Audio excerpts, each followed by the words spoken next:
ఇక రైతును కొత్తగా వ్యవసాయ పని చేసుకునే పరిస్థితి లేకుండా చేస్తూ ఉన్నాయి. నేను నిన్న కళాల దగ్గరికి వెళ్తే చాలా కళలలో పార్బాయిల్డ్ రైస్ మిల్లు పోయిన వాసన వస్తూ ఉంది.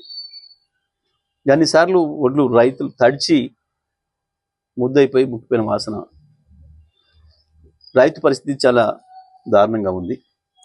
మరొక వైపు నెమ్మదిగా ముఖ్యమంత్రి మంత్రుల అవినీతి బయటపడుతూ బహిరంగంగా దొరికిపోయే పరిస్థితికి వస్తూ ఉంది.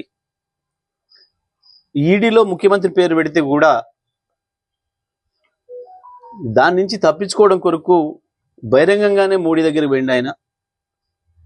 వాస్తవానికి కాంగ్రెస్ పార్టీ విధానం ప్రకారం నీతి ఆయోగ్ మీటింగ్లకు వెళ్ళే పని లేదు.